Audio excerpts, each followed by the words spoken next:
la capacité de régner avec lui sur la terre. Ouvrez vos Bibles dans le psaume 115. Nous allons lire et comprendre qu'en réalité au verset 7, que Dieu désire que nous manifestons son règne sur la terre. Au verset 16, les cieux sont les cieux de l'Éternel, mais il a donné la terre au Fils de l'homme. Dieu nous a donné.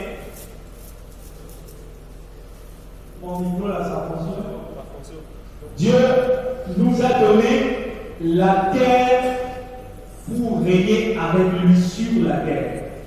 Le règne de Dieu sur la terre ne se fera pas sans toi. Le règne de Dieu sur la terre se fera avec toi. Tu es devenu un partenaire de Dieu, un partenaire privilégié pour l'accomplissement de ce règne. Alors, mais il y a un problème.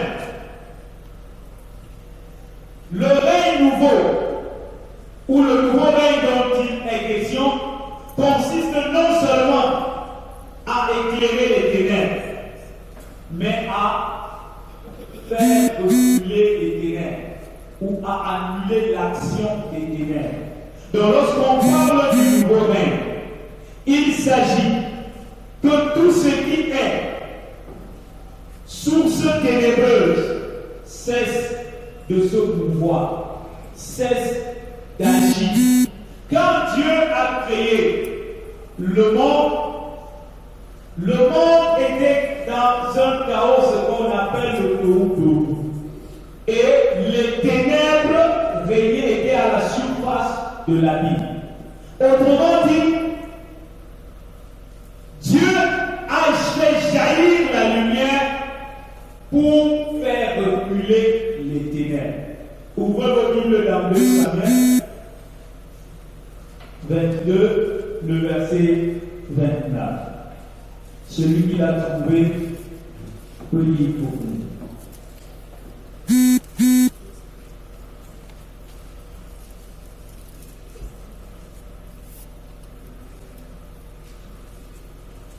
Deux Samuel 22, verset 29.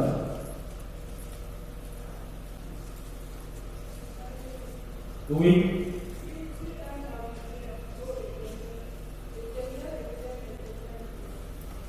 Oui, tu es ma lumière. L'Éternel fait comment? Il éclaire mes ténèbres. Donc Jésus, quand Dieu a fait jaillir la lumière, c'était pour éclairer les ténèbres. Et Jésus plus tard a dit que toi et moi, nous sommes la lumière du monde. Pour éclairer les ténèbres, pour faire reculer les ténèbres, pour apporter de la lumière et de la vie là où les ténèbres ont fait jaillir le chaos et la méchanceté. Alors, le règne des ténèbres, qu'est-ce qui le caractérise? Lorsqu'on parle des ténèbres, il faudrait bien comprendre qu'il ne s'agit pas a priori de l'obscurité. Mais l'obscurité est le synonyme des ténèbres. Le terme ténèbres ici renvoie à la domination de Satan. Lorsqu'on dit les ténèbres, on parle de la domination de Satan. Ou quand on parle du règne de ténèbres, on parle de la gouvernance dans laquelle les hommes sont assujettis à Satan. Donc, quand on dit quelqu'un vit dans les ténèbres, ça veut dire qu'il vit sous la domination ou sous le règne de Satan.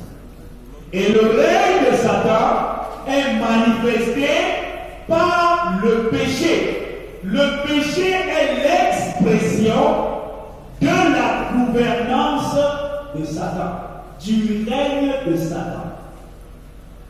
Alors, la Bible, pour accoler les ténèbres à Satan, appelle Satan le prince.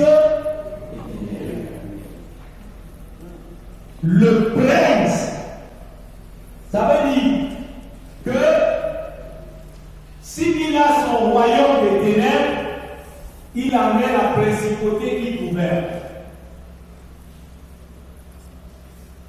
Et le royaume des ténèbres, ou les ténèbres, dans sa composition, Satan essaye de déployer son royaume comme une copie assez mal formée de la copie du royaume des cieux. Dans le royaume des ténèbres, Satan aussi a son armée. Dans le royaume des ténèbres, Satan a aussi ses agents et ses serviteurs qui sont à son service. Alors, qu'est-ce qui caractérise le royaume ou le règne des ténèbres? Régner signifie gouverner. Régner signifie gouverner. Les ténèbres règnent sur la terre, c'est-à-dire Satan règne sur la terre. Il est le prince des ténèbres. Et si on dit que les ténèbres règnent sur la terre, ça veut dire que le monde où l'humanité est comme sous la puissance de Satan, du péché, de la maladie, de la corruption, du tribalisme, de la cupidité, de la souffrance, de l'oppression, des démons et bien d'autres choses. Alors, si tel est le cas, un nouveau règne signifie donc que l'œuvre accomplie par Jésus-Christ à la croix a renversé l'ordre des choses. Il faut entrer dans l'œuvre que Jésus a accomplie à la croix. Il faut l'accepter pour expérimenter le nouveau règne. Si Jésus est mort à la croix et que tu n'acceptes pas son œuvre sanitaire à la croix, le règne des ténèbres peut continuer à être une réalité pour toi. Mais ce soir, j'ai une bonne nouvelle.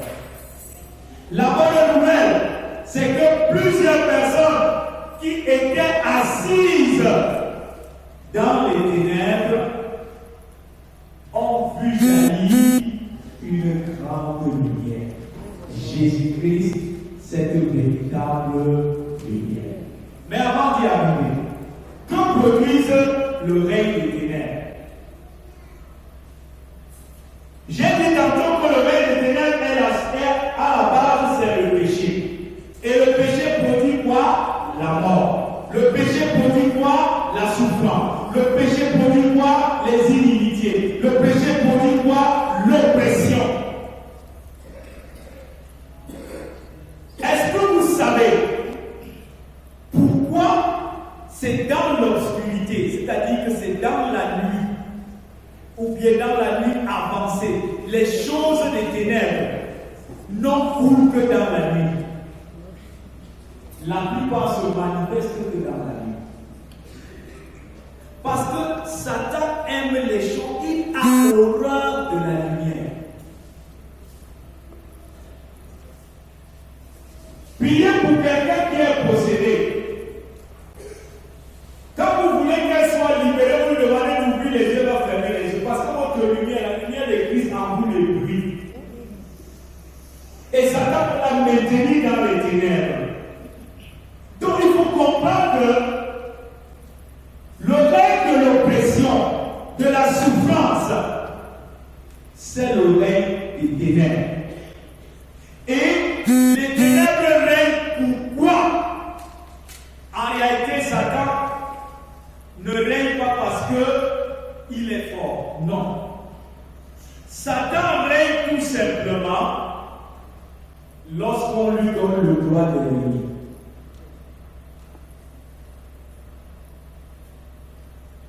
Satan règne là où on lui donne le droit de régner.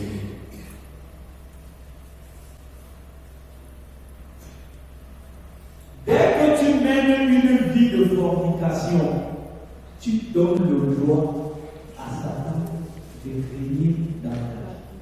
En fait, quand tu fais les choses qui sont dans le pouvoir de Satan, hein? Pourquoi c'est le pouvoir, non? Parce qu'il y a un pouvoir.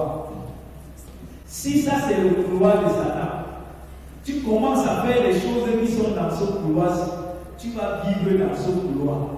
Et il est prêt à tout faire pour que tu souffres et que tu ne sortes jamais de ce couloir. Et il n'y a que la grâce de Dieu, le sang de Jésus-Christ pour t'arracher de ce couloir et te transporter dans le royaume du Fils de son amour en Christ Jésus. Donc tout ce qui, le gouvernement de Satan ou le règne des ténèbres n'est possible que lorsqu'on lui donne le droit. Dis à ton voisin, ne donne pas le droit à Satan de régner. Ne donne pas le droit à Satan de régner, c'est toi qui lui donnes le droit. Alors prenons quelques exemples.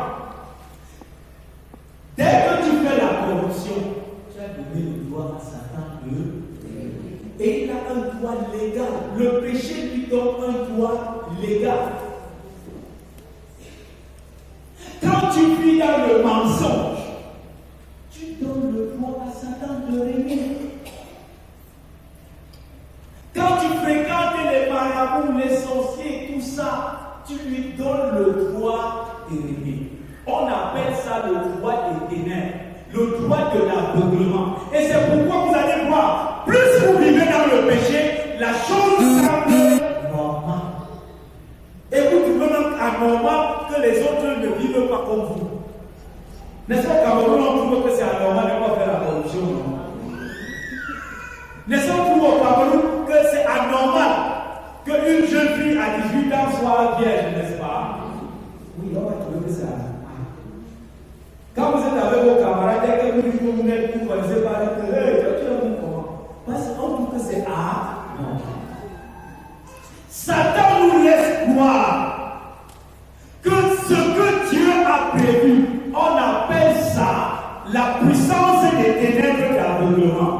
La Bible dit que Satan, nous avons, quand nous vivons dans les ténèbres, il y a comme une puissance d'aveuglement.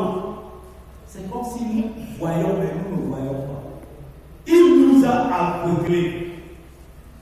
De telle sorte que parfois, vous voulez même sortir de quelque chose, Satan dit que essaye encore. La dernière fois, dernière fois. N'est-ce pas? Ou mon dernier mensonge. Hein? Voilà comment Satan va te retenir dans les ténèbres. Alors, ouvrez vos Bibles dans Ésaïe, chapitre 8. Ésaïe, chapitre 8. Nous allons lire à partir du verset 23. Jusqu'à Ésaïe chapitre 9, le verset 1.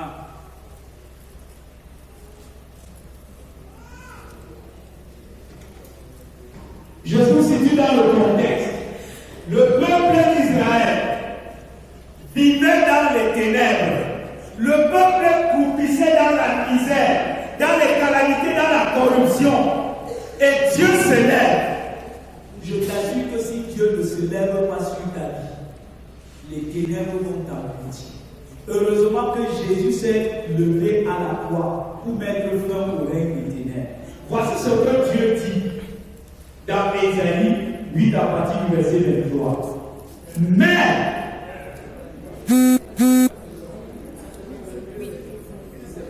Ésaïe 8.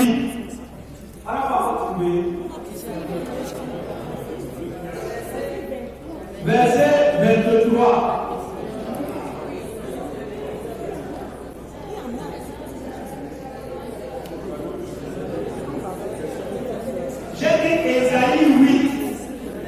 chapitre 8, le verset 23.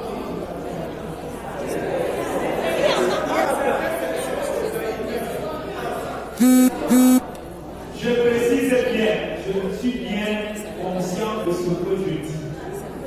Je dis ceci. Le texte commence à Ésaïe 8, verset 23 à Ésaïe 9, verset 1. C'est ce que je dis. Alors, suivez, si ce n'est pas ce que je dis, alors on va s'arrêter. Mais les ténèbres ne régneront pas toujours sur la terre où il y a maintenant des angoisses. Si les temps passés ont couvert d'opprobre le pays de Zabulon et le pays de Nephtali, les temps à venir couvriront de gloire la contrée voisine de la mer au-delà du Jourdain, le territoire des Gentils. Le peuple qui marchait dans les ténèbres voit une grande lumière sur ceux qui habitaient le pays de l'ombre de la mort. Une lumière resplendissante. Amen. Amen. Alors, il n'y aura pas toujours les ténèbres sur ta vie. C'est la bonne nouvelle de ce soir. Amen. Les ténèbres ne régneront pas toujours sur ta vie. Même s'il y a l'angoisse, même s'il y a des difficultés, même s'il y a coronavirus, les ténèbres ne régneront pas toujours sur ta vie. Quelle qu'en soit l'angoisse, le peuple d'Israël voit jaillir une grande lumière. Et cette lumière, c'est Jésus-Christ. C'est Jésus-Christ, le nouveau fondement. C'est Jésus-Christ, celui qui établit le nouveau règne. Le règne de Dieu. Le règne de puissance. Le règne de gloire. Le règne d'épanouissement. Le règne de joie et d'abondance. C'est Jésus-Christ. Alors, lorsqu'on va dans le texte de Matthieu chapitre 4 verset 16, qu'est-ce qui caractérisait la vie du peuple? Le peuple était assis dans les ténèbres. La position assise, c'était une acceptation de leur situation. On dit que le peuple, dans Matthieu 4, 16, était assis dans les ténèbres. Je veux dire à quelqu'un ce soir, refuse d'être assis dans les ténèbres. Le nouveau règne voudrait que tu refuses que les ténèbres règnent là où tu es. Dans ta famille. Le peuple était comme assis, comme quelqu'un qui allait accepter de fait sa situation. Accepter de fait sa situation que Satan domine. Et on entend parfois les chrétiens dire, ah, Satan est fort. On ne peut rien.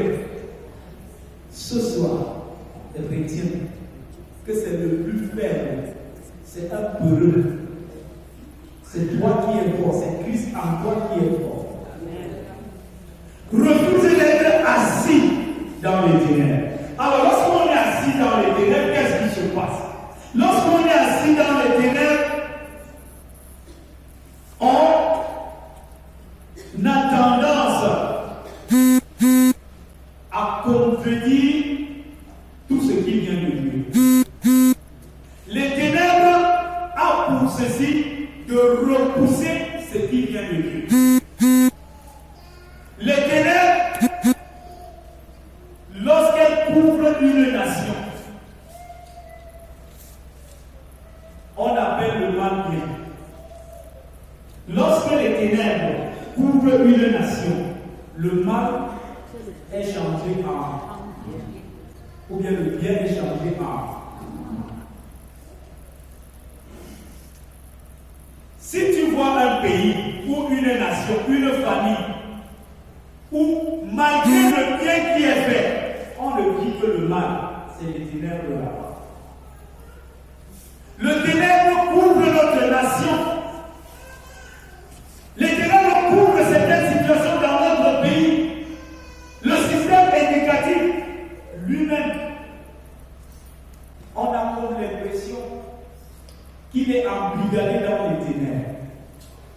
par l'écran. Les choses qu'on ne vendait jamais à l'école, on les vend autour des établissements. Les établissements sont apostrophés par plusieurs buvettes, les ventes. Et les élèves en tenue s'asseyent pour boire. Et parfois ils sont même très courageux. Ils appellent Madame, viens prendre une.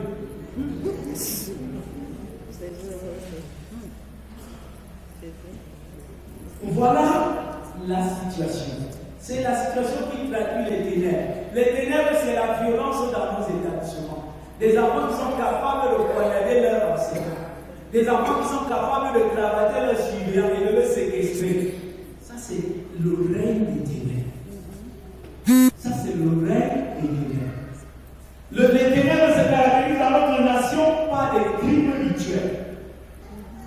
Des crimes rituels. Des gens qui vont dans des tombes, la profanation des tombes. Ils enlèvent les ossements et ils se mettent à vendre. Parce qu'ils recherchent de l'argent. Ça, c'est le royaume des ténèbres. En réalité, quand on est dans le règne des ténèbres, c'est qu'on n'a même plus la conscience de la vie. Dans les hôpitaux, les bébés sont volés. Dans les morts, les parties génitales sont enlevées sur les morts pour des trafics. C'est le règne des ténèbres. C'est le signe du règne des ténèbres.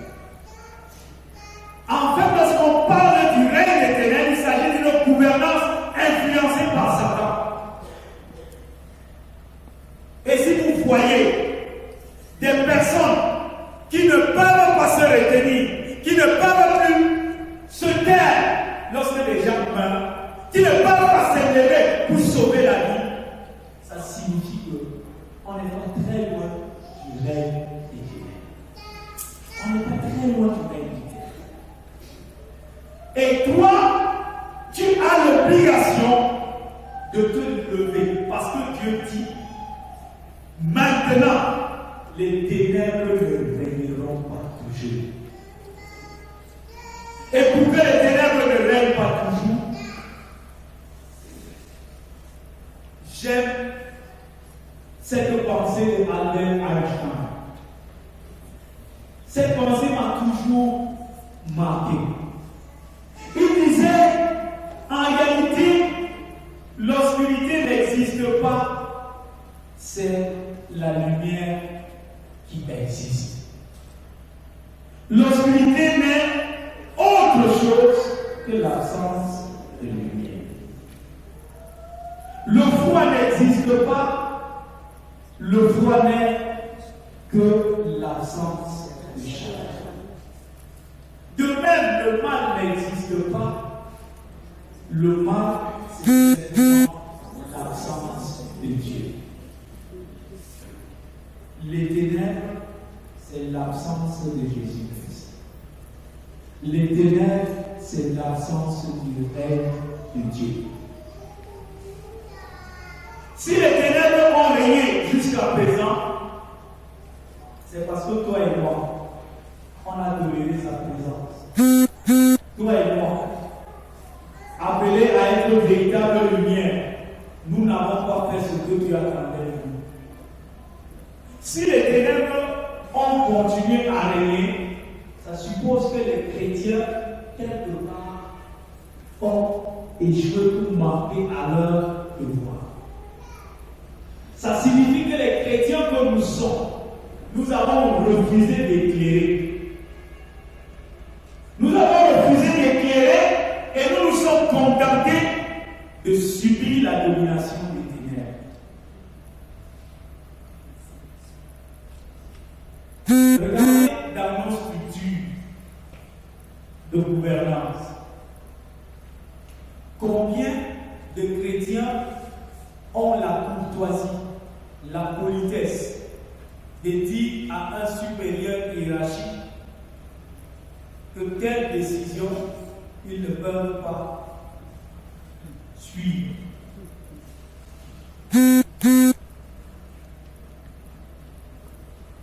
Je prends un exemple très simple. Vous êtes dans un établissement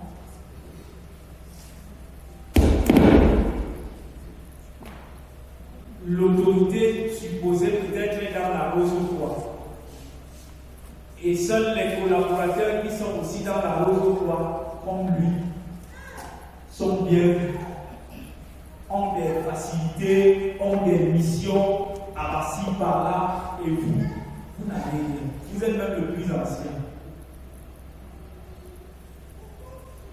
Qui peut se lever pour dire que cette position-là, cette façon de faire, c'est les ténèbres et je m'y oppose, je ne le ferai pas. Qu'est-ce qu'on fait généralement? Je suis même là surveillant général, mais il reste pas surveillant. Si c'est pas là où on apprend à l'énorme surveillant, on peut m'affecter dans un village. Qui ne connaît pas que dans cette ville de Bafoussa, à une époque, pour être surveillant général, pour être censeur, pour être proviseur, il fallait être dans un cercle d'esprit.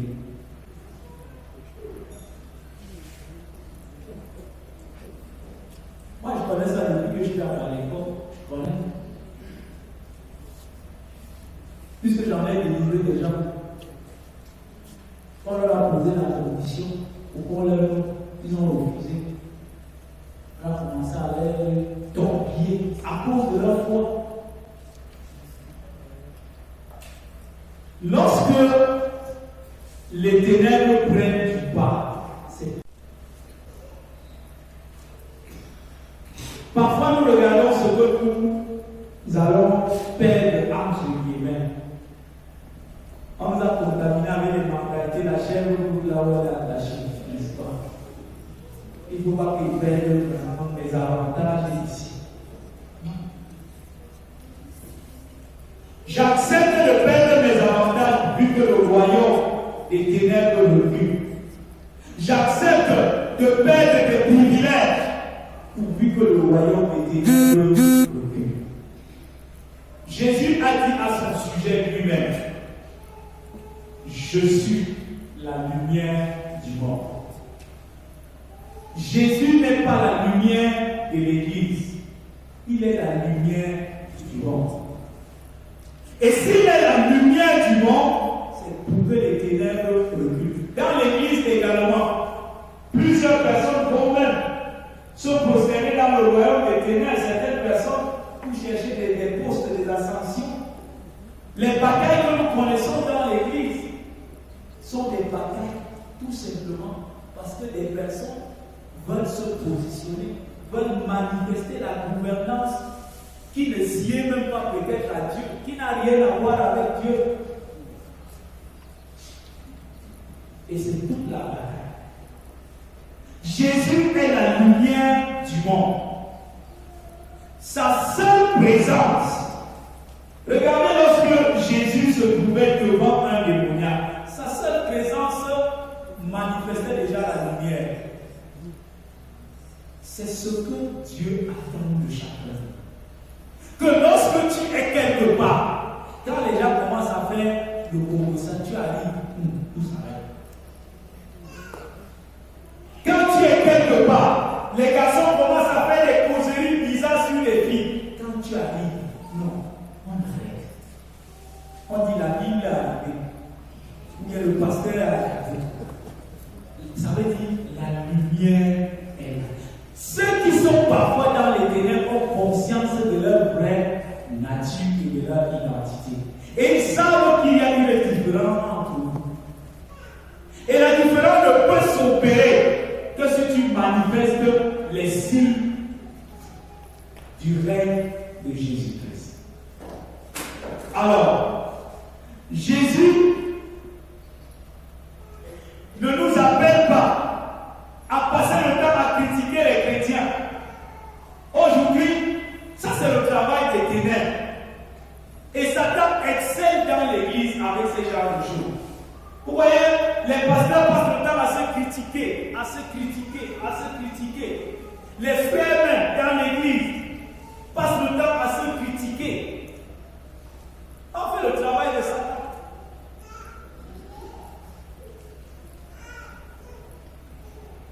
Je n'ai jamais vu des gens solidaires comme des fumeurs.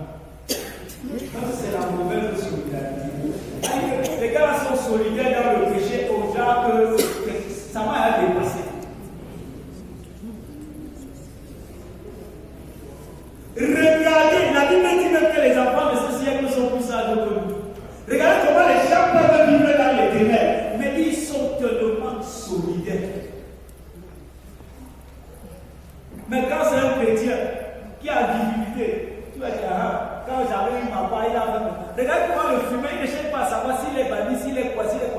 que, amigo, un peu.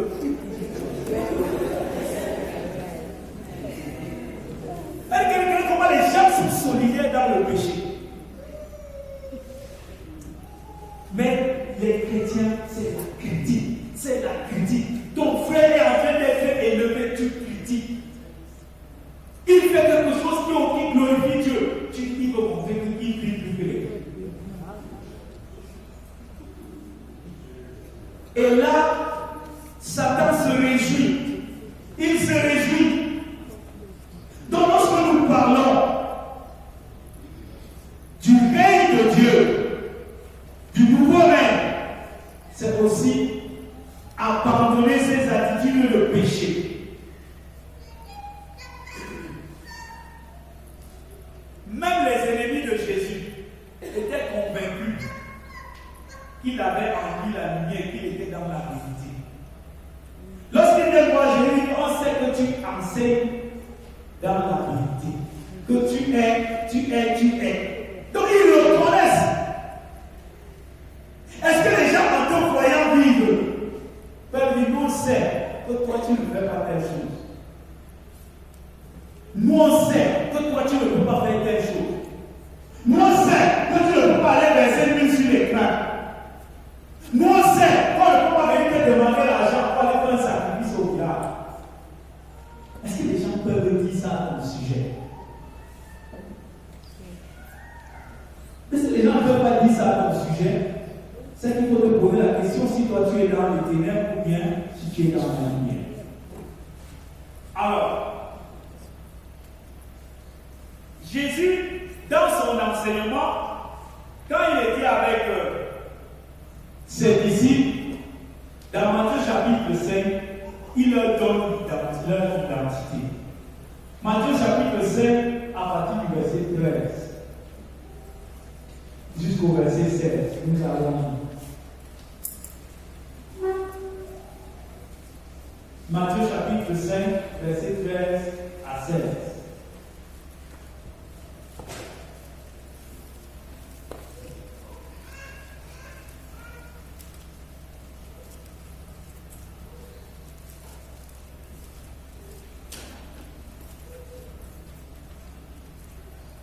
Celui qui a trouvé le livre pour nous.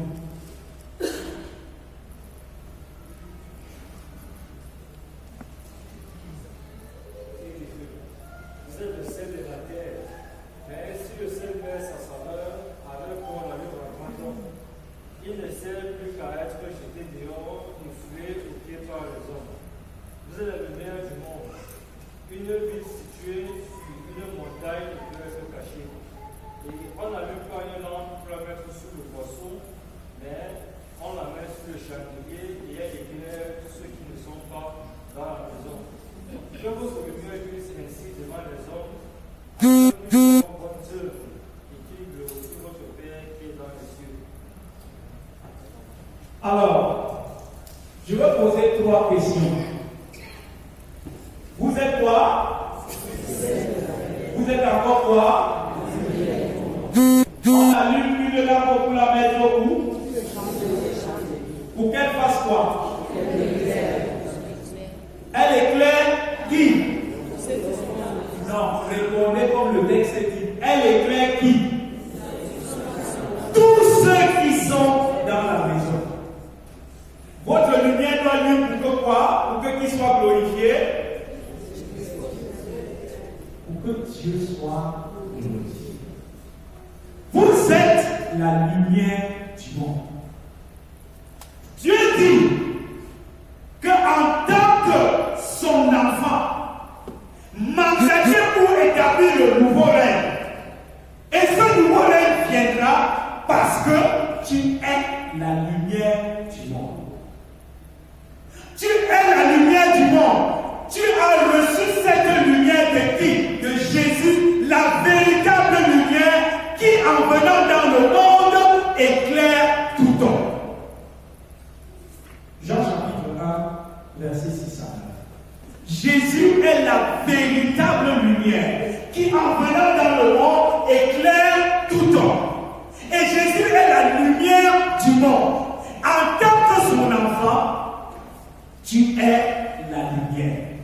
Et ta lumière, donc, il dit que on ne peut pas allumer une lampe pour la mettre sous le boisseau. Mais on la met parce que la propriété de la lumière, c'est d'éclairer. On la met, donc tu es appelé à éclairer tout ce que tu racontes. Ce que tu dis, ce que tu fais, ce que tu penses et ce que tu déclares doivent être source, doivent prendre sa source en la véritable lumière, Dieu, Jésus-Christ, et éclairer les hommes. Je prends l'exemple. Si tu dis quelque chose et que cette chose-là enfonce les gens, ou plonge les gens dans la peur, ou que ces choses-là éloignent les gens de la pensée de Dieu, tu cesses d'être pour eux la lumière. Si tu fais quelque chose dans ta famille, et que cette chose-là ne ramène pas les gens vers la lumière, ne bénit pas les gens dans ta famille, c'est que tu apportes les ténèbres. C'est que tu apportes les ténèbres. Jésus dit, vous êtes la lumière du monde. Une ville située sur une montagne ne peut être cachée. Ta lumière ne peut pas être cachée. Personne ne peut cacher ta lumière, à part toi de décider de ne pas briller. Personne. Il y a des gens qui pensent que ça c'est les raisonnements humains, que mon étoile va briller. Quelle étoile? Quelle étoile va briller? Tu brilles déjà. Si tu penses que c'est quand tu seras élevé quelque part dans une société que c'est là que ton étoile va briller, là où tu es, tu brilles. Là où tu es, tu brilles. Que tu sois un commerçant, que tu sois seulement une simple ménagère, tu brilles. Alors, on n'allume pas une lampe pour la mettre sous le boisseau, mais on la met sur le chandelier. Est-ce que tu as soif d'éclairer les gens? Si tu n'as pas soif d'éclairer les gens, ça veut dire que le règne des ténèbres te dérange pas. C'est-à-dire que quand les gens souffrent autour de toi, quand les gens sont plongés dans les ténèbres, ça ne te dérange pas. Mais pour manifester la lumière, il faut être en Christ. Et le règne nouveau est réservé aux frères et aux amis de Jésus. Être le frère de Jésus signifie que tu as sa nature divine en toi. Tu as la nature de Christ en toi. Tu as son caractère en toi. Tu es le porteur de son message. Et tu es le déploiement de sa puissance au milieu des hommes. Le déploiement de sa puissance signifie que tu fais reculer les ténèbres. La manifestation de sa nature signifie que quand les gens te voient, ils doivent voir Christ. Ils doivent voir la vie de Christ. Son caractère et son message, dans tes dits et dans tes faits, on doit voir Jésus. Il y a un texte. Les Grecs voulaient voir Jésus. Et ils sont venus plaider à celui qui était chargé de la négociation dans le groupe de Jésus. Il s'appelait André. Donc les Grecs veulent voir Jésus. Ils viennent supplier. Pierre et André d'aller dire à Jésus qu'ils veulent le voir. Vous savez ce que les autres disciples ont fait? Ils ont empêché. Il y a des gens dans l'église qui ne sont pas lumière, mais qui empêchent les gens d'accéder à la lumière. Allez, ils ne sont pas lumière, ils ne sont pas eux-mêmes dans la lumière, mais ils empêchent les autres d'accéder à la lumière.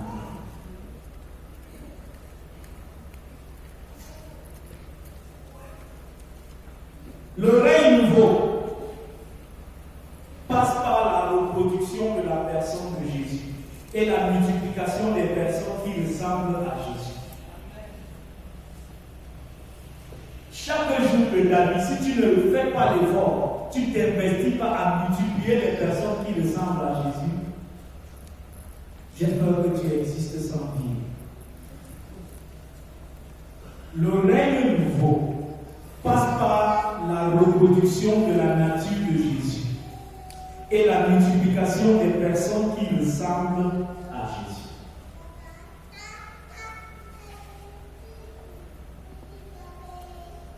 Si tu donnes à quelqu'un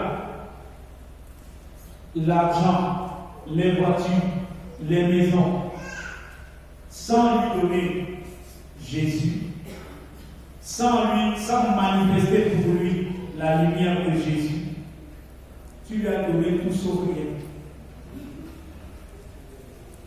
Tu lui as donné ce qui ne va pas lui servir à grand chose.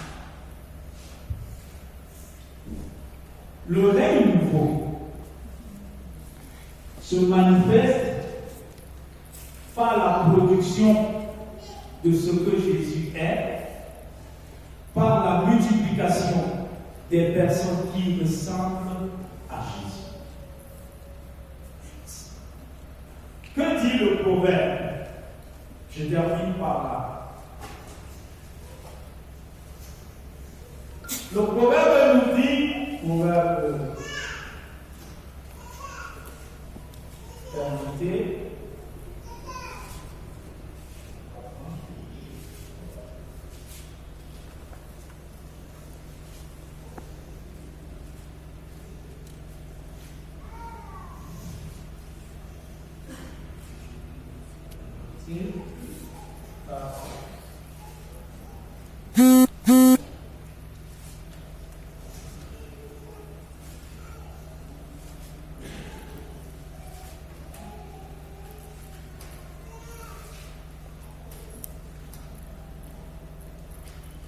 je commence par celui-ci avant de trouver.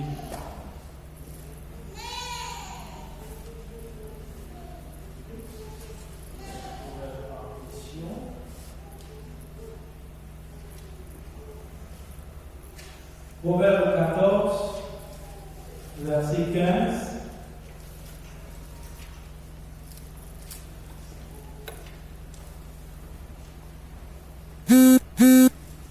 Proverbe 14, qu'est-ce que je dis? Verset 26 et 27 et le verset 34. Celui qui craint l'Éternel possède un appui ferme, et ses enfants ont un refuge auprès de lui. La crainte de l'Éternel est une source de vie. La justice élève une nation, mais le péché est la honte des peuples.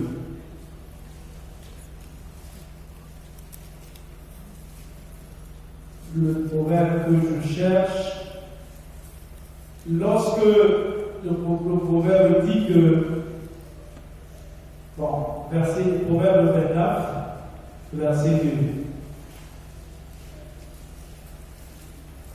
Quand les justes se multiplient, le peuple est dans la joie.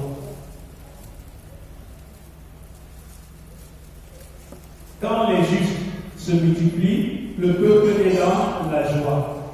Quand le méchant domine, le peuple gémit.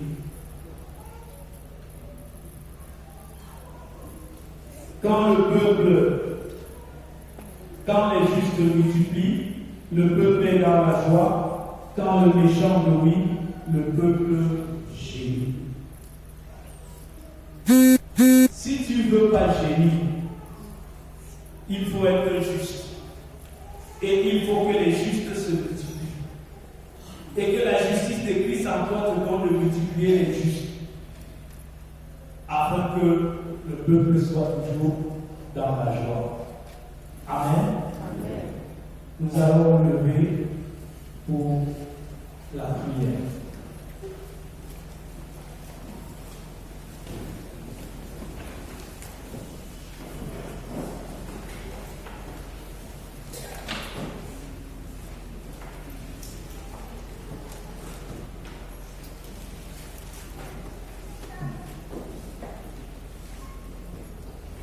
Identifie dans ta vie les aspects qui ressemblent au règne des ténèbres. Et mets-y un terme. Car le Seigneur déclare maintenant les ténèbres ne régneront pas. Les ténèbres sont source de ton angoisse, source de tes gémissements.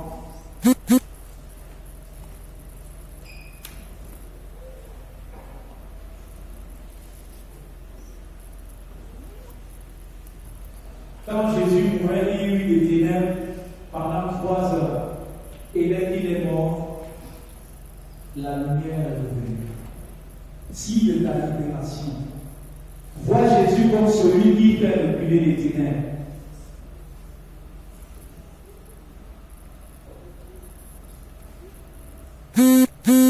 Les ténèbres ne régneront plus dans ma famille. Prie.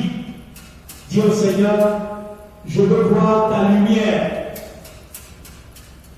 Je veux voir ton règne dans ma famille.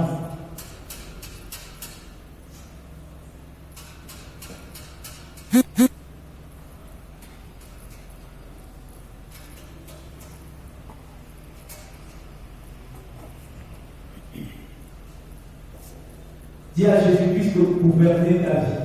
Et s'il gouverne ta vie, les ténèbres reculent. Les ténèbres disparaissent.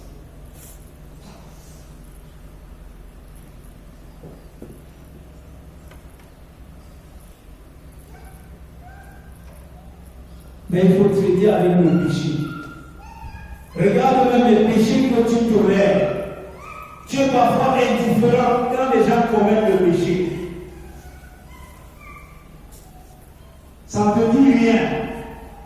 Prends un engagement de te lever maintenant. Toutes les fois que tu verras les gens vivre dans les ténèbres, tu te lèveras pour apporter la lumière.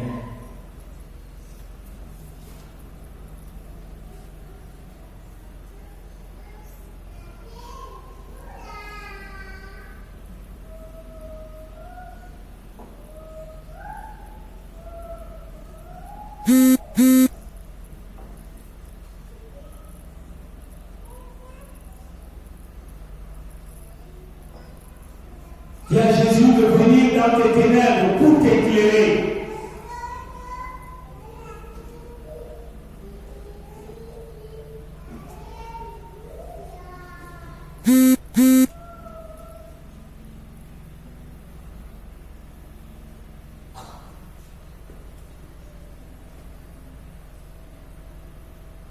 Bien-aimé, tu vas reprendre cette prière après moi.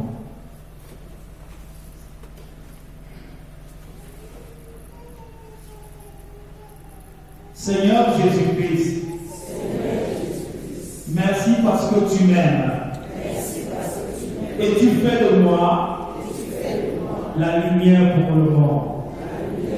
Je refuse le règne des ténèbres dans ma vie, dans ma famille, dans la vie de mes enfants. Partout où je me trouve, je manifeste ta lumière. Et les ténèbres reculent. Partout où je me trouve, je suis une lumière. Et les ténèbres tombent. Seigneur Jésus, que ta lumière en moi m'enflamme, m'embrase, et que tout autour de sois embrasé par ta lumière. Je ne me tairai point jusqu'à ce que je voie la multiplication des hommes de lumière. Je ne me tairai point devant les ténèbres, car tu as déclaré, les ténèbres ne régneront plus. Je mettrai fin au règne des ténèbres dans ma vie, dans la vie de mes enfants, dans ma famille, dans mon foyer, dans mon établissement, dans mon lieu de service. Je proclame ton règne. Je proclame le nouveau règne. Le règne de la lumière. Le règne de la lumière. Le règne de la paix. Le règne de la joie. Le règne de la prospérité. Au nom de Jésus-Christ. Tu m'établis pour régner avec toi. Pour régner dans la lumière. Au nom de Jésus-Christ. Que tout agent des ténèbres, au contact de ma présence, recule ou se répande. Au nom de Jésus-Christ. Que tout agent des ténèbres, au contact de la lumière, fléchisse le genou et confesse que Jésus-Christ est Seigneur.